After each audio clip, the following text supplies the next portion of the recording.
Oh, are we live already? I don't know what the sound is like with this headset. My long phallic shotgun microphone is not available to me tonight. I'm exhausted actually. I'm like super tired. I'm probably gonna say that over and over again while we wait a minute. Wait a minute. Somebody did this guy in the friggin' Facebook group did the coolest thing ever. Because Dave, I don't know who, sorry, let's start over. Hey, welcome to the show, everybody. There's nobody here yet. I had Damien, Pete Marshall was on Pizza Punk. It was a great time. Great time was had with him. You can watch that on YouTube right now. It seems to be quite popular. I'm very pleased about that it's quite popular. You want everything to stick, but that doesn't mean that everything's going to stick. But when it sticks, it's a nice feeling. So, here it is. You can see for a second. I'll put this up if I can get the thing going live. And there you go. No, you want to add that to the stream. Add to the stream. There you go. Yeah, so I had Damien on, and we had so much fun talking about whoa, there's a commercial. A lot of those. You'll see a lot of commercials recently. Let the commercials play. Jeff gets paid when the commercials play. It's nice, guys. Helps out, helps pay the bills. So let those commercials play on the video. Like, subscribe, leave a comment. Yeah, I had Pete on. It was very nice of him to come on. I was really appreciative. And like I said, it seems to be a very popular interview. I know it only says 320 views, but here's the thing you have to remember. The thing that's really awesome is it's not about the views per se, it's the watch hours. That's what's really important. So in less than how long is this? In 2 days, it's 135 watch hours. That's very good for me. Those are good numbers for me. Those are not bad numbers, it's good, man. That's really good. I'm very pleased. I got it. Somebody subscribed. It's good. It's good. So yeah, so let those videos play out their ads. It's good for business, as they say. It's good for business. We're back. I am so tired. So let me tell you what I was doing over the weekend. Not that you care, but I'm going to tell you anyway because it's my show and I get to do what I want on my show. Michael Graves can mute people and kick them off his show when he wants to talk about why Black lives don't matter. This is my show, and I could talk about my life if I want to on my show. No, I'm a little wonky. I've just been drinking a lot of caffeine. Thanks, Adam. Adam liked the Damien show. That makes me happy when I hear that stuff. I did a 72-hour film debacle challenge for the Sick and Wrong Film Festival. Sick and Wrong Film Festival. My friend Steven Stull. I've never said his name out loud. I think that's his name. This is the Sick. I just did this over the weekend. It was a lot of fun. Along with my team, I wrote, shot, directed, edited a completely original short film in 72 hours. That's no easy feat. We're going to get us one of these lovely enamel pins. I told the guys, I said, you can keep the action figure trophy if we win anything, but I want the enamel pin for myself. Okay. So we did that, and it was very challenging. I was really sort of bummed. So the screening is on December 11th. So check that out. There's an Evite link. Let me see if I can find it. You can watch it here. Here you go. That's the watch link. Let's see. Copy. So bookmark this link. I'm putting it in the chat. No, that doesn't work at all. Huh. Is that going to bring it? Yeah, here you go. This is the Evite that will eventually populate. Cool. Yeah. I didn't know about that. So yeah, so I am a part of this, and it was a lot of fun. And I wonder if my team is my team there? That's Steven. And yeah, you could see all these movies are available for free. They will be available for free, including the short film that I helped to write and I directed.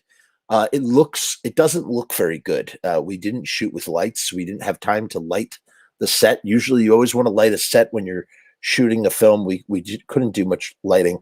It's called Beyond the Green Hole. Yeah, you heard correctly. The Green Hole. The co-writer, one of my co-writers, kept thinking of Green Hell. He called it Green Hole, so I thought that was kind of funny. Yeah, it's a pretty gross film. That's all I'm going to say about that. So check that out. That's on December 11th. Little promotion there. Okay, that's the kickoff event was December 3rd, right? We did that already. So yeah, Sick and Wrong Film Festival was a lot of fun. I had a lot of fun. I can't wait to get my little enamel pin. It's going to be good. Put it right here, the hat right next to my Nicolas Cage button. I had these made for the Blitzkid tour. Despite all of my rage, I am still watching Nicolas Cage. How's the mic sound, by the way? Okay. All right. Let us begin. I got to tell you. So the reason why I brought this up in the first place, it's like, why am I, Jeff, you're not making any sense. You're just talking like a weirdo. Yes, I am talking like a weirdo. Cause like I said, I am operating on very, very little sleep. I've slept like 4 + 6, 10 hours, 10-ish hours in the last 72 hours. So I'm very tired. I don't know how long I'm going to be able to go for tonight. I wanted to do the second part. The second part includes this interview, but I think we're gonna finish what we started, and we'll assess at the end there. If anybody wants to join or say hello, I'm gonna put the StreamYard link in the chat. If you're trying to get a hold of me, or if you've been messaging me, I have been incredibly busy over the last 72 hours, and that's why I've not been reachable, although I'm not very reachable to begin with. I will be in touch. I promise. I really, really promise. I've been wearing these same clothes. I've been wearing the same clothes for 3 days, almost 3 days, maybe about 2.5 days.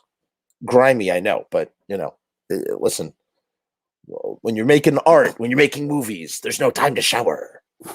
Where were we in this interview? Does anybody remember? I'm going to start right here. So our interviewer, where we last left off. Sorry. Okay, I'm in it. I'm razor focused now. So where we last left off. So we're in the year 2003. This is part 2. We've read an interview in 1993. Read an interview in 1983. We're missing an interview from 1973. Nobody wanted to interview Jerry in 1973. Next, we'll do 2013. But right now, we're in 2003.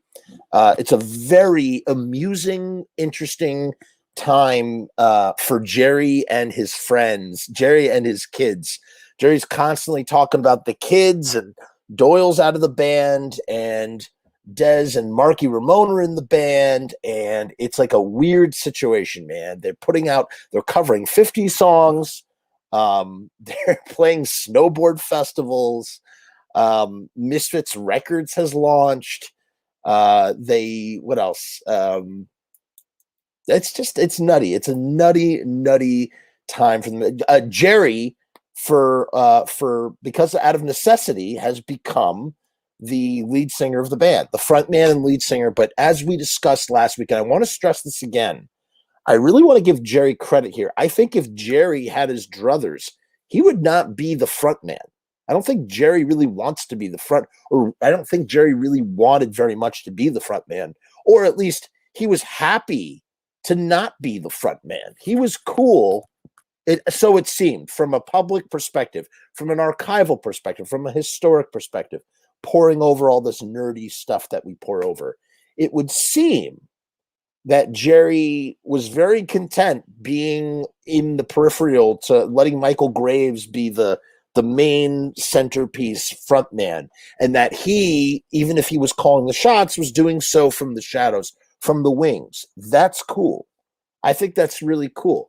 And, you know, a combination of, hey, I don't have to pay an extra guy. I don't have to worry if my guy is not going to be able to get into Canada because he has a bad record, or, you know, a slew of reasons as to why having the more members you have in the band, the more potential monkey wrenches there are. And so Jerry's like, oh, okay, I don't have to pay an extra person, and I don't have to worry about an extra guy, and I'll just do all the singing, and I'll just get the job done, because Jerry is a hardworking, blue collar, meat and potatoes kind of guy, and that is exactly what his approach is to being the front man of Jerry's Misfits. Right? That's what he does. He's like, and you know, that's where everybody like yells and gets mad at him, and he's like, oh my God, he sings the songs terribly and they play the songs too fast. And Jerry, you know, Jerry's treating it like he's, you know, at the machine shop. Yeah, we're just gonna cut these parts out. You know, not even considering the oh, hey, maybe the song needs to be played a little slower because it, you know, has more dynamics that way, or yada. This is why Earth AD stuff got suffered so bad. You know, he's just off to the races. He's like, yeah, we do 50 songs in a set. Oh, for the kids, it's for the kids, you know. He's super pumped about that. But you know, like I said, hardworking, you know, conveyor production line doesn't necessarily equal a good, entertaining show. You know, so oh yeah, we're doing 50 songs, like giving the kids their money's worth. Hey, I went to go see that Jerry's Misfits live. I saw him in 2007. And you know what? I had a pretty good time. Even then, I was at that point, Danzig and Doyle were not coming to my hood in Chicago. And, you know, Jerry was here at the House of Blues. As a matter of fact, he was living in Chicago at this time. He had settled down. He had a daughter with this woman, and they got married, and he was living in Chicago. And so he's playing House of Blues. It's kind of like a home away from home show for Jerry. And, it wasn't a bad time, man. Robo was in the band now. Marky had left because Marky and Jerry had a falling out, and there's a lot to that. You know, it's funny. I actually heard Marky talk about it at doing a demo for his pizza sauce in Hartsdale at Chef Central. All right. In any case, let's read. So that's where we are at in this episode, in this interview, I should say. And again, forgive me if I'm exhausted and tired. Try my best. Please like this video, leave a comment, please subscribe if you're not subscribed, and do the okay, so here's our interview guy. He's not a very good interviewer, I'm sorry to say. Did not do that great of a job. I think I don't know. Do the Misfits keep you financially set, or do you have to work a day job? Well, the thing is, we have a lot of things going on. So the Misfits pretty much funds the Misfits. In other words, it used to cost me money to be in the band. When I was in the band with Glenn, Doyle and I would take, we read this already. Doyle and I would take our paycheck and throw it on the counter at the music store and spend all our money on keeping the Misfits going. And I think we got paid at the last gig we ever did. That was about it. After that, during the 80s, pretty much, we had to work to support our families. And then when the new band came back out, we hit levels, but we didn't hit the levels that I thought we could have. I thought that Geffen dropped the ball. I thought that Roadrunner pretty much exploited our fans and took what they could from the project while putting in as little as possible. That's why we started our own label. It just came to the point where, hey, look, if you're going to sell 250,000 records to our fans, then we should be the ones doing it, because that's your break-even point when you deal with a big label. So I got to tell you, say what you want about Uncle Jerry in the year 2003 when he's at full merchandise mode and all the fans are groaning about it. But his pragmatic approach to running a label or being your own label is so just on the pulse, so on the money. You know what I'm saying? He's just got it going on, man. He just realizes, why should we take a loan from a label and they're not really doing anything for us, and blah blah blah and yada yada yada. I don't know. It just makes a lot of sense. So is it you and Doyle? Okay, here's a hot button. Here's a tender subject. Let's see what the answer is to this. Is it you and Doyle who own the label? Right now, it's me and John Cafiero, my manager. And then as soon as Doyle's back in, then Doyle as well. It's a good situation. I think it's going to be a great label. We're going to do horror films and put out DVDs. We're going to branch out. Right now, we've got merchandising up the gazoo, as you know. So, as everybody knows how much merch Jerry got going on at that time, especially with the launch of Misfits Records. And is that true with Doyle? Is that sort of like a mayoral politician answer? Yeah, Doyle's going to own a piece of the label. There are a lot of, I don't know, not for me to talk about, just a lot of brotherly issues, at that time. And, I don't know. Who knows if Doyle would have had a piece of that label? I would love to think that was the truth, but I don't think that is the truth. Who knows? Here's another interesting question. Jerry being asked this in 2003, because this lineup, the lineup that he's about to talk about, this lineup was like stable for about 3 years, right? About 3-ish years afterwards. Do you think Dez and Marky are going to stay in the band for a while, or is this just a one-off thing? He goes, oh, well, I hope so. I would really like Marky as a permanent drummer. I think he's fantastic. I think Dez as a guest star would be great once Doyle gets back. If we can work with Glenn, again, there's the Glenn again, because I'm sure the kids, are going to want to see a straight up lineup. All right, let's think about all the things he said in just this one sentence. Ready? Oh, well, I hope so. I really would like Marky as a permanent drummer. I think he's fantastic. I think Dez would be, I think Dez as a guest star would be great because he's got Dez in the band right now, but he doesn't want to he's maybe stringing him along, but knowing that he's got to hold out for Doyle, because if Doyle comes back and then Glenn comes back, we're all going to have a thing, because he just keeps mentioning how he wants to work with Glenn, or how we're going to work with Glenn. He's really eager to get back with Glenn, as one would want and hope and think maybe.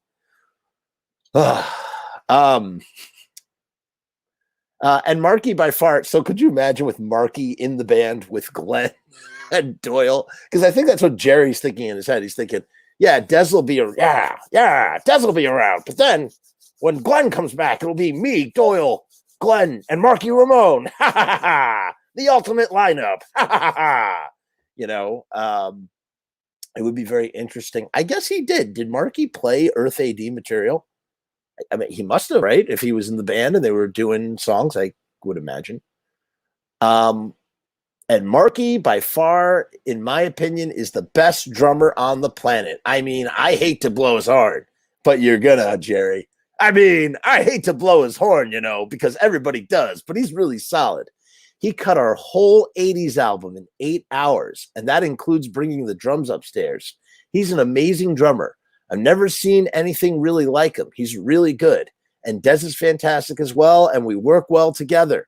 And there's a really good vibe. I mean, that's the one thing in the end. When we had Graves and Chud in the band, we wound up losing, was that it wasn't fun anymore. It was like everybody was not digging each other.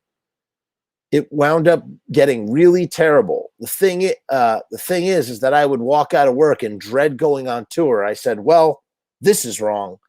So I've heard that about Marky. Marky is meticulous in the studio. At least he was when they were doing those later Ramones albums. I was Marky was really on the beam when it came to that stuff. So yeah, so Marky was all about building all the Ramones albums. I guess most albums are built from the drums up, but the Ramones albums were really, really built from the drums up. It was all predicated on the drums, at least from all the books I've read. If you're a Ramones fan, I'm going to have Monty Melnick, the touring manager for the Ramones from 1974 to 1996. The cat spilled out of the bag. I wanted to leave it a surprise, but it's happening. I usually don't talk about it until after it's happened, because I hate it when it doesn't work out, if it doesn't work out.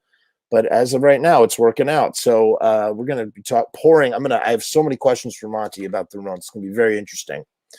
In any case, in those later Ramones years, Marky was meticulous. So I'm sure that some of the reason why, Project 1950 is certainly recorded well, right? And I'm sure that Marky had something to do with that. Marky now will say, oh no, Jerry only played with me. I didn't play with Jerry only. I've heard him say that in interviews, and how he went on tour because he pitied him. I don't know, all sorts of jazz. Who knows, man? Those guys, when they don't get along anymore, they start catfighting. Jerry has been very tight-lipped. Jerry is very tight-lipped about his falling out with Marky. Marky has talked a bunch about it, but not Jerry. One day, I want to do a play-by-play on the Marky Ramone Johnny Rotten spectacle for that punk documentary thing. That was something else, man. That was fascinating. So yeah, there's that. Yeah, they had a falling out. Yeah, so what Jerry's saying here, he's saying, it's really nice to have these guys in the lineup. There's no drama, because there was drama with Graves and Chud, is basically what the gist is here. So the interviewer says, "Oh, I didn't. That sucks. Was it more ego or 4 different types of people?"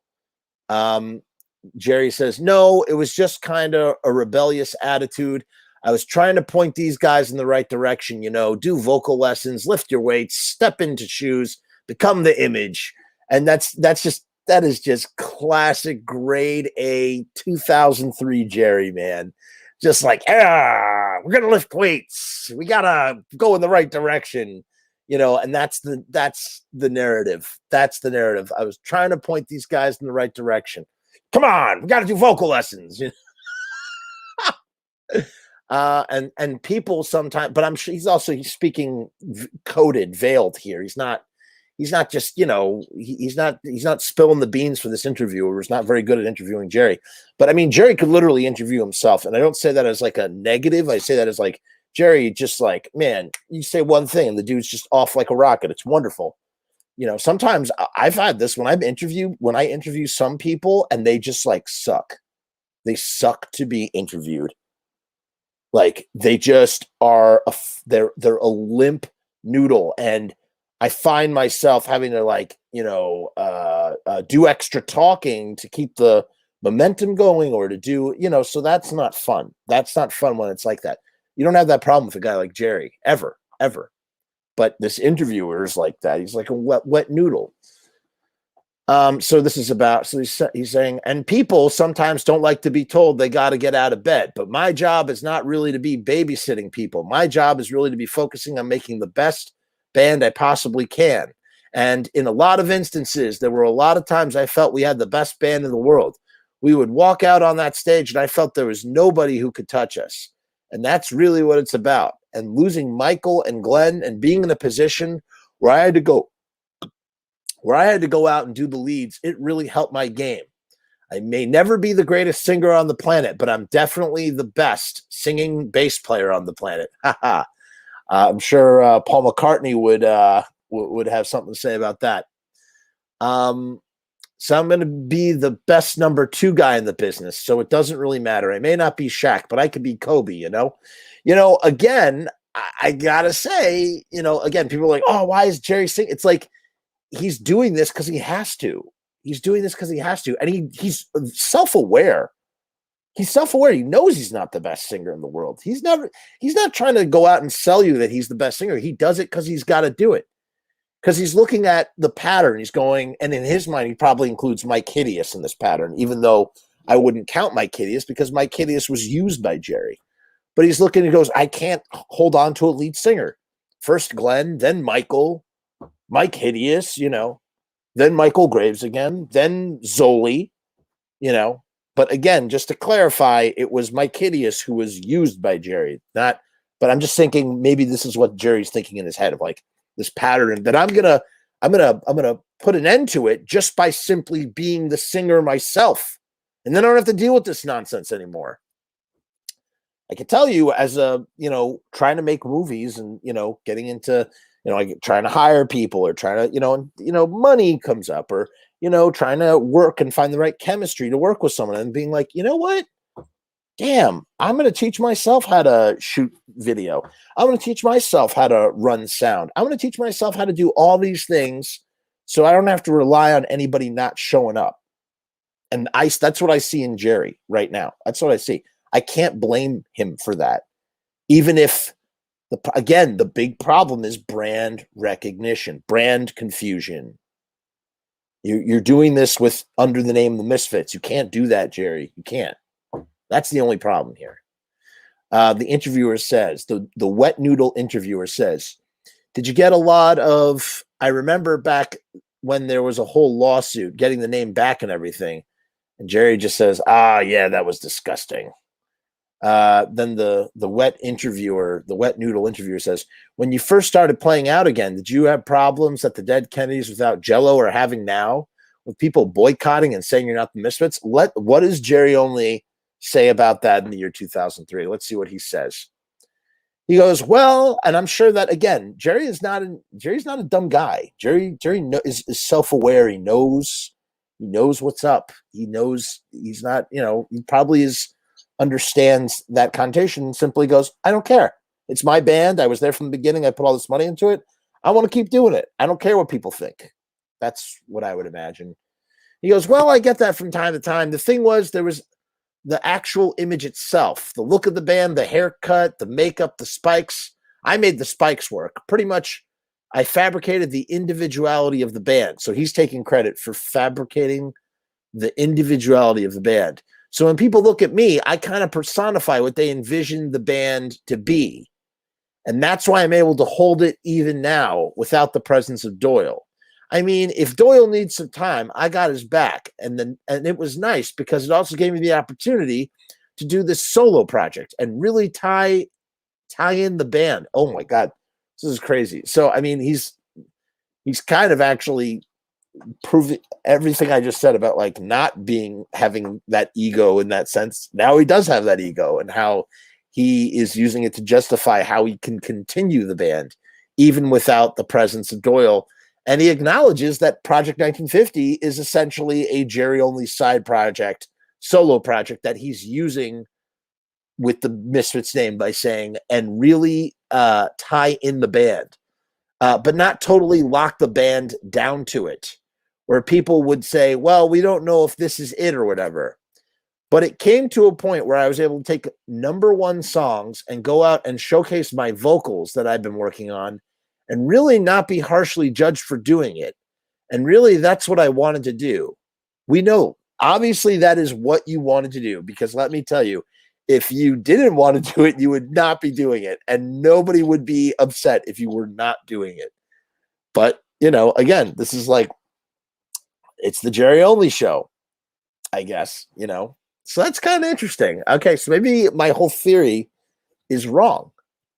And maybe what everybody has always said and, talked about is right the whole time. Always. I don't know. Or maybe this is how Jerry Only tries to save face, from a PR perspective, despite whatever he might personally believe.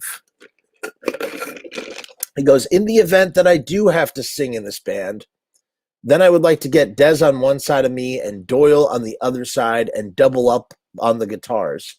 That's when Black Flag stepped up to a level where we used to play with them a lot. They were a four-piece and we were a four-piece. When Dez stepped to rhythm guitar and they had the extra guitar, it was like the difference between Iron Maiden and Van Halen. So all of a sudden you had this extra dimension of guitar playing.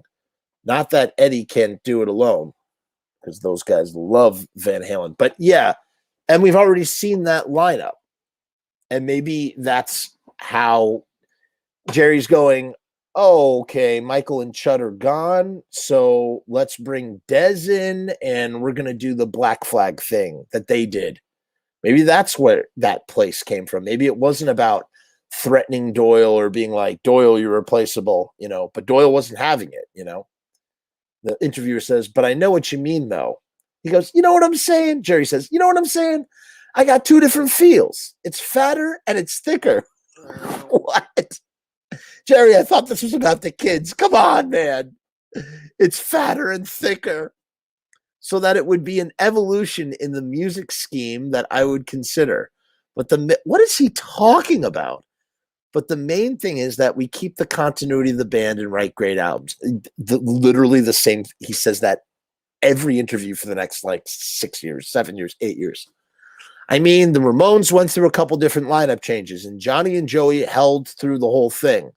So right now, I'm the only one hanging in there. But at the same time, I expect Doyle to come back, and maybe even Glenn, and put this thing really into a level where people are going to sit up and take notice. And that would happen.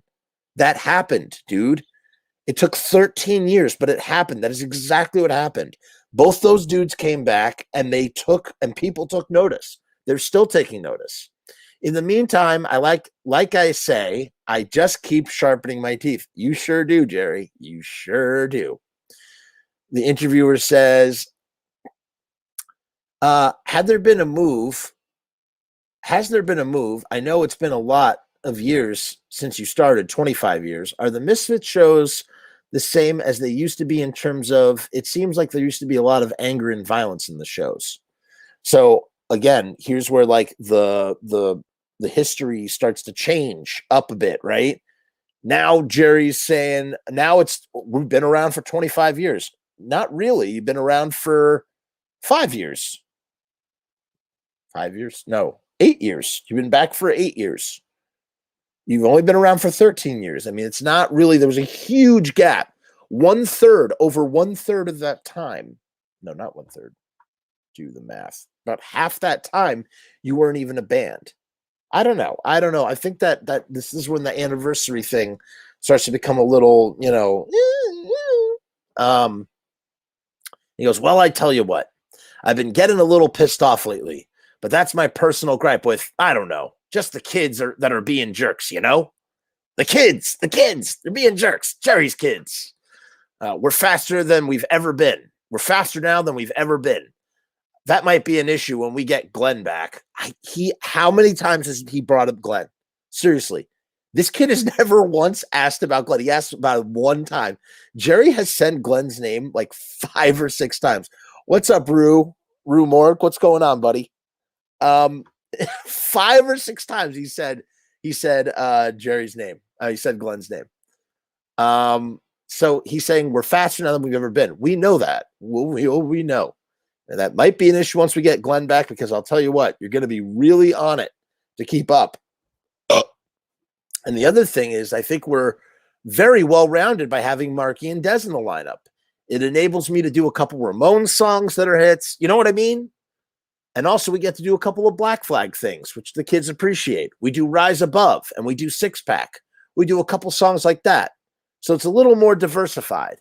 I think with the releases of a true new Misfits album, that would have to change. We'll have to really focus more on Misfit stuff, which is really where we're starting to get ready for October. Because, I just want to pay homage to Joey and Dee Dee. What is he saying? He's not making any sense. He's literally saying like random things and putting them into sentences. He just is saying how we have to focus more on Misfit stuff, which is what we're getting ready for in October. Because, I just want to pay homage to Joey and Dee Dee. I thought that since their music really inspired us and obviously made Marky who he is, and just doing songs like Lobotomy and KKK and Sedated, they're great. What are you going to do? You can't bypass them. We have the ability to do them. So why not pull them off? But there's a limit to that too. Now, the other thing that's not being said is and there are some people who could answer this question for me. There are 2 people off the top of my head who I could think that could answer this question for me. How were Jerry's guarantees affected by having this all-star lineup of Dez and Marky in the band? How did that change everything around? Are his guarantees higher? Is he commanding more money by doing those Misfit songs? Those Ramone songs? Is that why they're in the set list? I would imagine so. I wonder if that helps grease the wheels a little bit. The interviewer asked, "Were you following Glenn's Were you following Glenn's career after he left? Were you into any of his music? Jerry says, in the 80s, no. I mean, I know Mother did really well for him, but he was in the top 40 with that. Glenn's stuff got really dark and really, I want to say grungy, but that wouldn't be the right word, but more grindy sort of stuff. Less melodic? Asked the interviewer. Jerry says, well, more hard blues almost. And that's even a bad word too. But I would say more rhythm oriented and less melody oriented. But that's Glenn trying to be hard, you know? And I think he did well. I think he did what he set out to do. And I think it went further than if somebody were to just throw it up in my face in the beginning and say, hey, we're going to run with this. What do you think of this? I didn't think it would hit top 40, but it did. Every once in a while, you hear Mother on the radio, you know, and everybody breaks my balls. So it's so interesting to hear him talk about Glenn's career in these terms. Really, says the introvert. Everyone says, oh, hey, listen to this, but that's cool. I learned something from my whole legal battle. The better that Glenn does, the more I'm worth as an artist.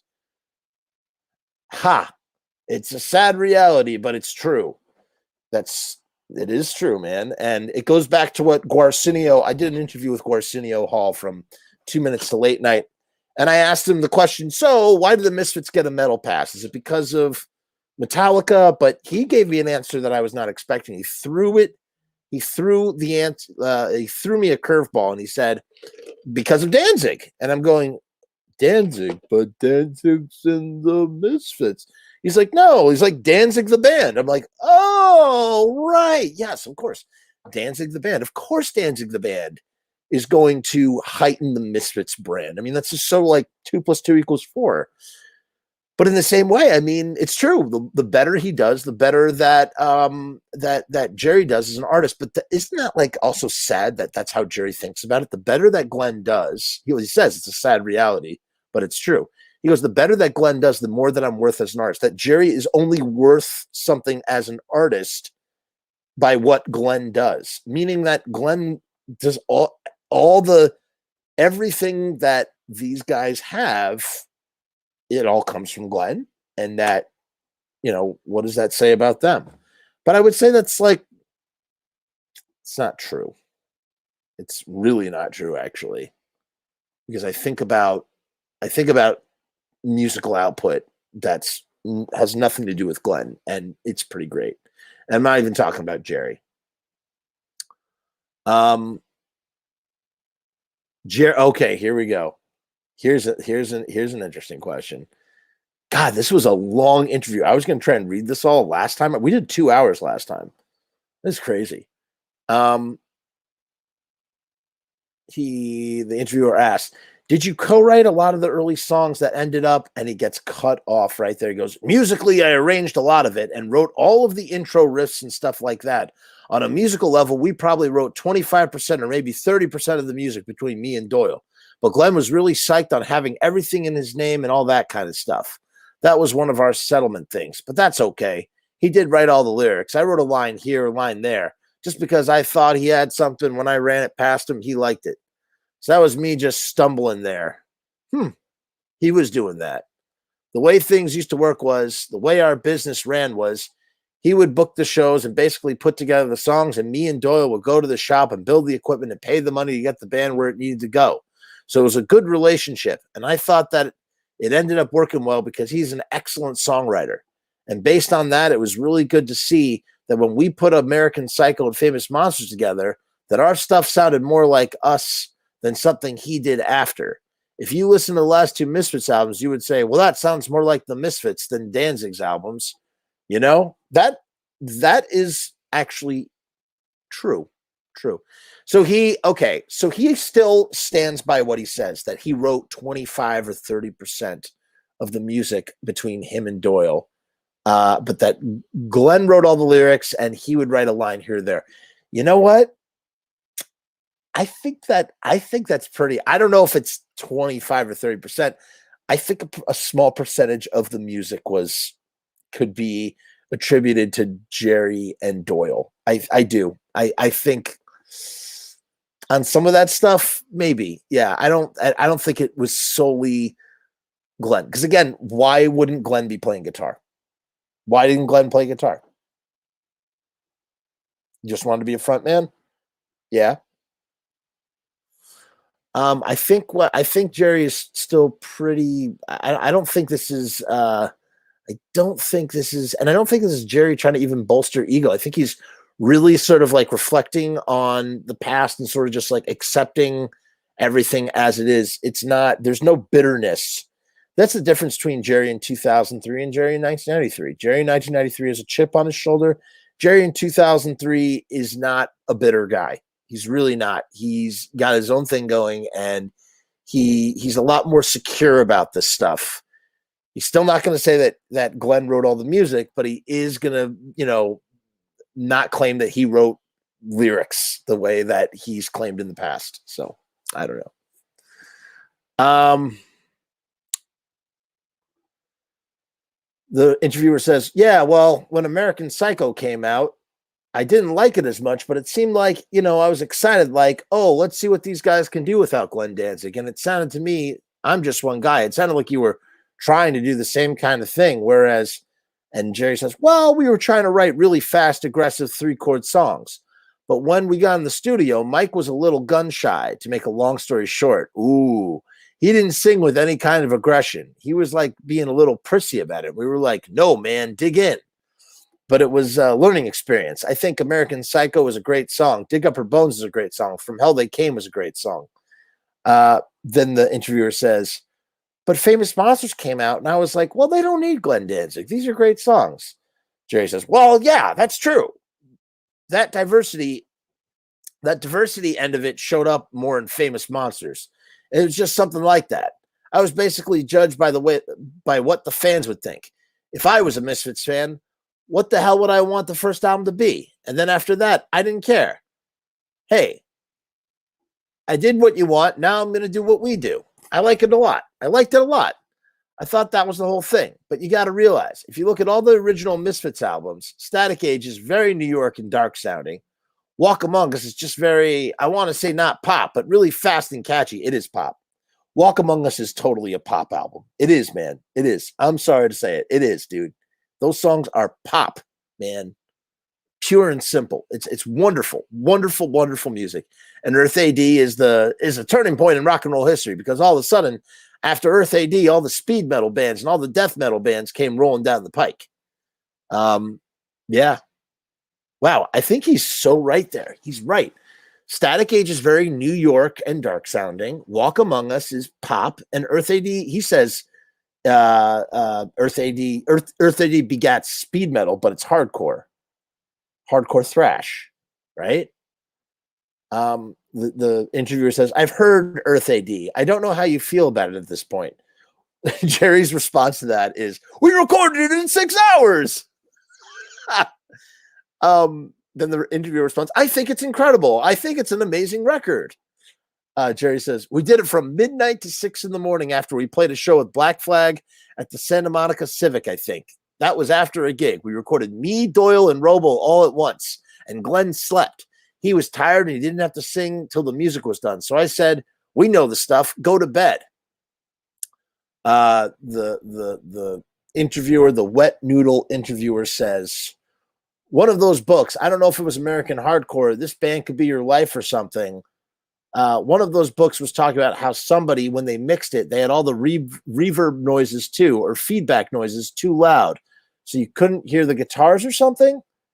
And Jerry says, well, no, the thing was there were feedback tracks that actually a lot of them weren't used. Doyle and I just opened a door, ran the tape through our guitars on the floor. Ran the tape and threw our guitars on the floor and let them feedback, close the doors. See, I always heard it was just at the end of the album, but I guess they did that for an entire track's worth of stuff. God, what I wouldn't give to be a fly on the wall during the recording of Earth AD. Could you imagine? The interviewer says, that album just sounds like it's on fire. All the whoa, woo, whoo.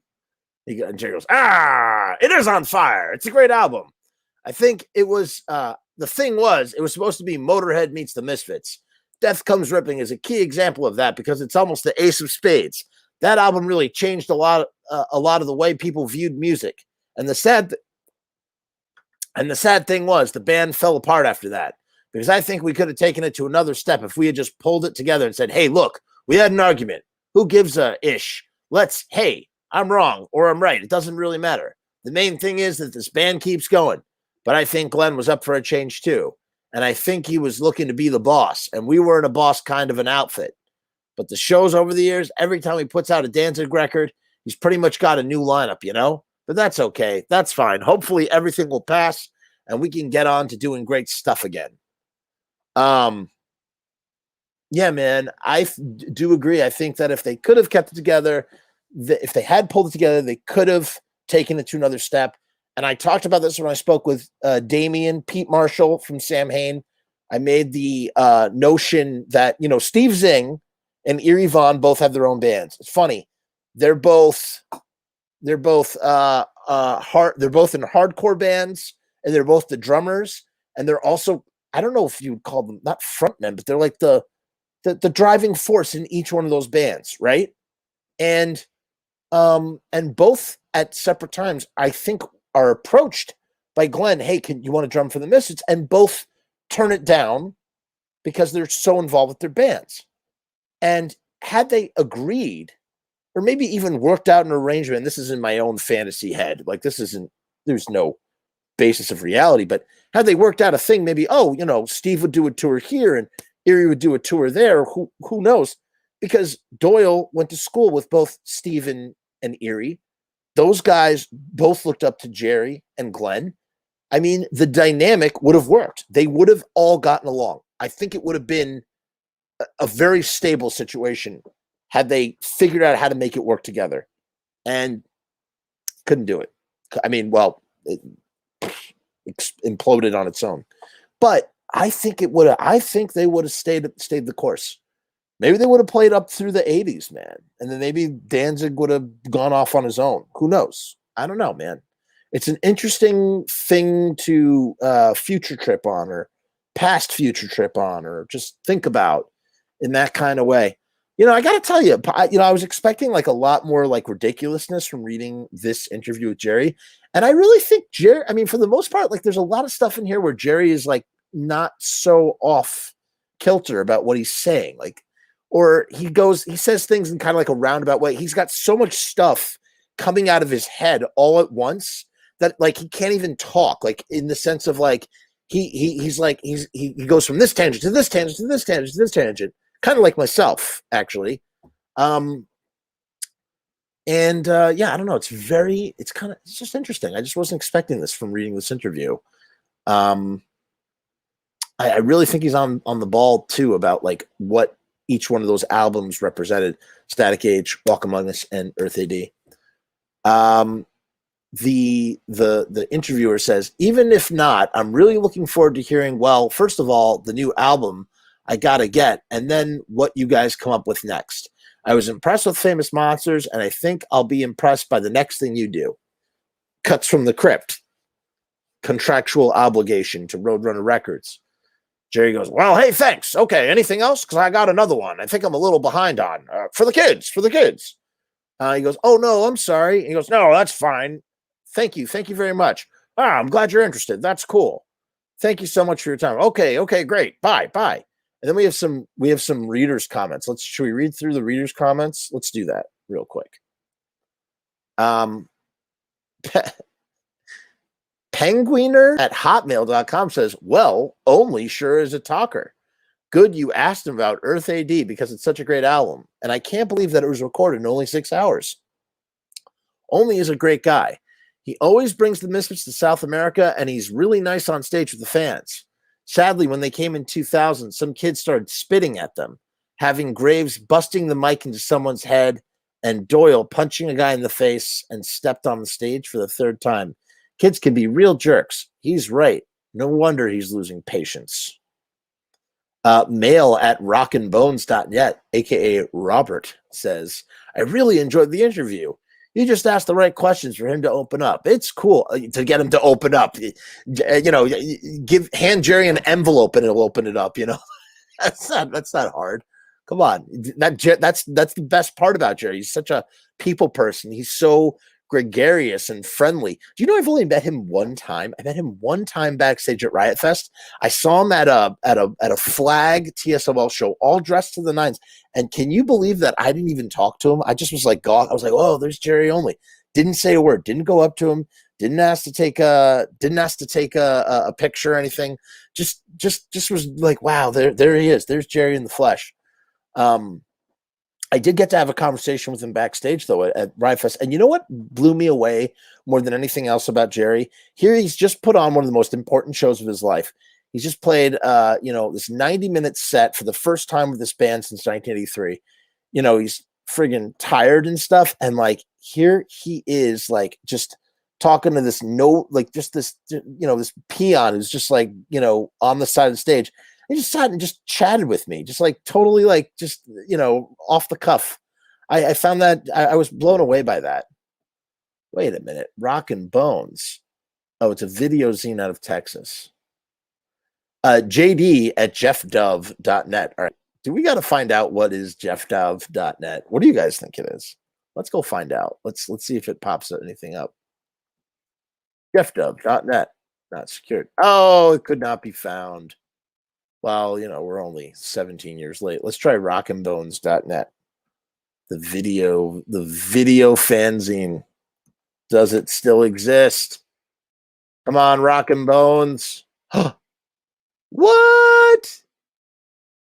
It brought us to a clothing. Oh, this is a memorial. Interesting. The original RIP from 2005 to 2018. Cool. All right, so Rockin' Bones turns into something else. Turns into like an archive thing. That's cool, man. Good for you, Rockin' Bones. Let's see what else we got. We got anything else here? Well, anyway, Jeff Dove at jeffdove.net. After reading your interviews with Ginn, read the Black Flag reunion and the interview with Jerry Only, it reminds me that in June 1983, at the Santa Monica Civic Show, he talks about was a previous Black Flag reunion. This was called the Everything Went Black show, and as it happened about the time that the comp came out, with all references to Black Flag blotched out on the original release due to the yet unsettled MCA Unicorn lawsuit, because Unicorn had Black Flag signed, and when Black Flag was out, that lineup where Dez is on rhythm guitar and Chuck is in the band, they're not recording. They can't actually officially record as Black Flag because of this Unicorn lawsuit. It's this insane situation, but they're going out and they're playing shows as Black Flag. Black Flag rarely played LA after about 1981. This was because cop hassles prevented clubs or DIY shows from having them. When they did play, it was once or twice a year at some big venue like the Stardust Ballroom or Perkins Palace. This show was opened by the original Steve-O lineup Vandals, who threw cases of Budweiser into the crowd. That's all we got. We just the opening band. The Misfits followed. I remember one of them, Jerry, I think, breaking the skull head off of his guitar and throwing it to the crowd. A Misfits bouncer then came out and cracked the guy who caught it across his head and took it back.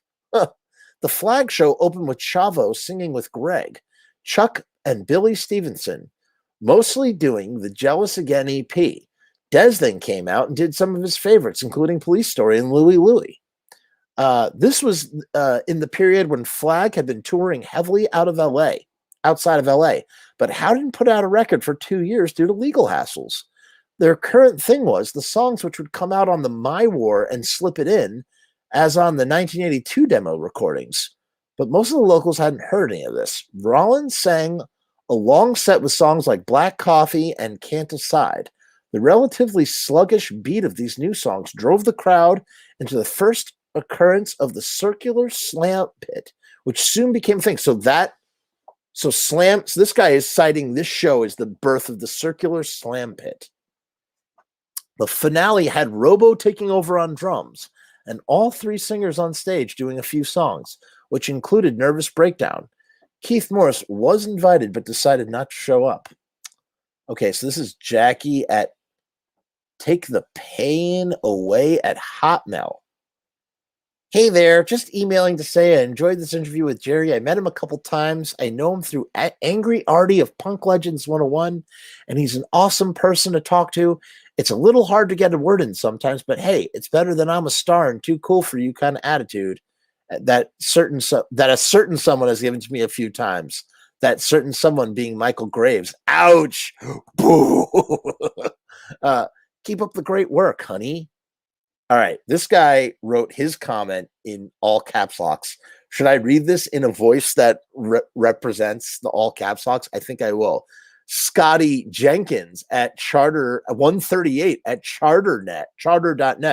I've met them all several times, and Jerry is the only cool one out of them all. He always signs your ish, no matter how many effing people are standing there. Doyle always takes off backstage, and the last time I seen Glenn, he wouldn't sign anything for anyone. Now, what are the real Misfits? The old Misfits probably had 20 effing members in 6 or so years. The same situation with Danzig. In the past few years, he went through several different lineup changes. People never said, hey, that's not the real Danzig. When the Misfits came back in 95 with a new album and tour, I was just as excited to see Jerry and Doyle live. I did not expect Michael Graves to replace Glenn. Glenn is Glenn, and that's effing it. Graves is good, and he was thrown for what he was thrown into. I get so sick of people, including my friends, trying to compare the new Misfits with the old Misfits, saying, oh, man, you're not getting effed to go see the new Misfits play. That's not the real Misfits. I just look at them and say, F you, I'm going to see the Misfits until the real Misfits get back together. Which will happen. Jerry and Doyle want to get back with Glenn, but Glenn's ego was too high. Until now, Doyle is doing the special guest appearance with Glenn at the end of the summer with Danzig's Blackest of the Black Tour. Our wait is over, fans. I can't believe people are still listening to me after I just did that whole thing. Misfits 013 at sbccglobal.net says, I haven't personally met the Misfits, but everything that I've read, seen, heard, or even listened to makes me like Jerry only more and more. He just seems like a really nice guy who doesn't have the same I'm a big star, I'm too cool for you attitude. I definitely like him better. I really enjoyed this interview because I totally saw where Jerry was coming from with everything. Plus, everything he said makes me feel the same way about Danzig. It busts my balls listening to Mother on the radio without the original group together. Michael Godet at sbc.globalnet. Wow, look at all these crazy ass last SBC Global Net. What is that? That's either a company that or a website that he works for, or that's like is that an outdated email service provider client? Love the interview. Jerry only embodies what punk is all about. I've seen the Misfits twice. Fiend Fest and another independent show. As an inspiring vocalist, songwriter, I love to hear different perspectives, and this interview goes in depth to the mind of a working class hero who takes care of family and friends, but keeps his heart and soul in his band and music, something too many artists are losing these days, bringing themselves up to an almost untouchable level, saying they're real people while buying mansions and cars and alienating themselves. Oh, God bless the Misfits. Oh, okay. It's enough. Schizo Fitzo 83. Hey, Schizo Fitzo 83 coming to you live from yahoo.com. I just saw the Misfits and got to shake Jerry Only's hand afterwards. I guess he seems nice, but he didn't look me in the face or anything. And my hand still hurts like hell. Damn, he's got a grip. Dez Cadena signed my Walkman. Was a bit nicer. Either way, it was a great show. But I'm hoping I could look forward to seeing the Dead Kennedys.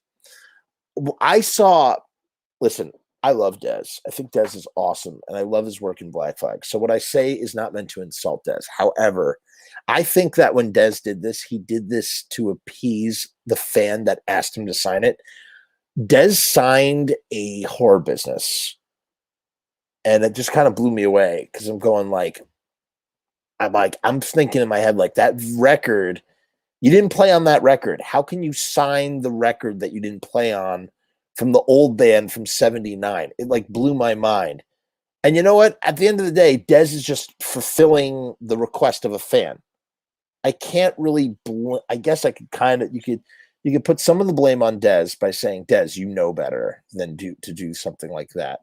But the flip side of that is the dumb guy or girl or whoever who had an original horror business and felt the need to get it autographed by a member of the new Jerry Fitz who never played on the record. This is ridiculous.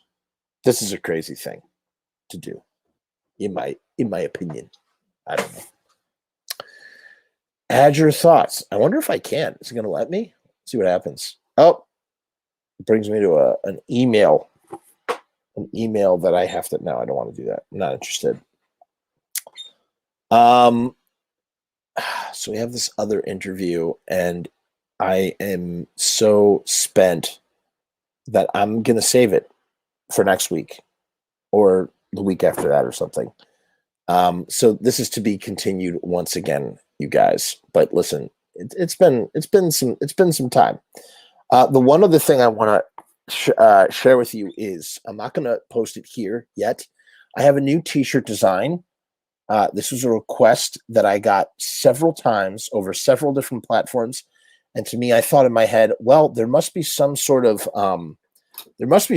demand for it.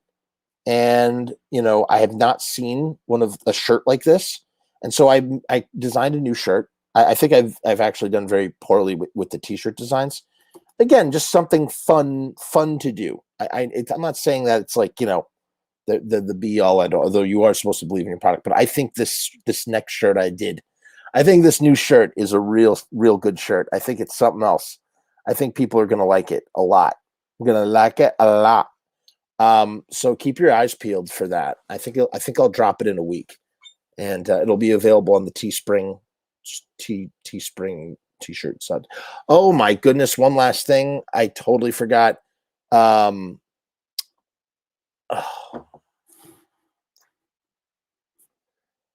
I'll save it for next week. Beginning of the episode. Guys, thank you so much for tuning in. Please, if you like this content, I know this episode is kind of like blah, blah, blah, blah. Please subscribe to the page if you have not already. This is very helpful to me. Please like this video. Leave a like. Leave a comment. Let the commercials play out on these videos. It really helps me a lot as an unemployed human being. It helps greatly, especially when my dream is to maybe even do this full time. I can't believe I actually said that out loud. But yeah, I love doing this stuff. And I'm just like, and the thing is, it's like, I kind of want to just keep doing it. And it's like, I feel like an irresponsible 16-year-old who like has like big boy obligations, wanting to do something childish. But, at the end of the day, family comes first. But man, I'm just like, if I had the kind of audience where I would just be doing this every day. Well, I already do it every day, but I'm going to keep doing it every day. I'm going to keep doing it until maybe I get to a point where there's some sort of supplementation. I don't know. Point is, let these ads play out. If you're not doing anything, if you're not in a great rush, you can let them play out. Rue, thanks again. Rue is always here for the show. He loves it, along with a couple other guys. Oh, now I remember what I wanted to say. Tony Matura gave me some cool content. We're going to check that out. That's what I wanted to say. Now I remember. I am exhausted. I'm dead. I am dead. Look, I'm so dead. I've removed my trademark. Thank you. Hey, Adam. Thank you so much, man. You have a great week. We'll see you next week, Adam. Thanks for tuning in. That's how tired I am. I'm taking off my sunglasses, my trademark sunglasses. So guys, I'll see you next week. Peace and hair grease. we're gonna. It might be more Jerry only. It might be something else. I do kind of want to. I'm kind of tired. I'm kind of all Jerry'd out for now, but I also kind of want to finish this tired. We have one more 2003 interview, and I want to hear him talk more about his relationship with Marky Ramone. That's something else I'm kind of interested in now. So I don't know. We'll see. Thanks again, everybody. Have a wonderful night. Peace and hair grease.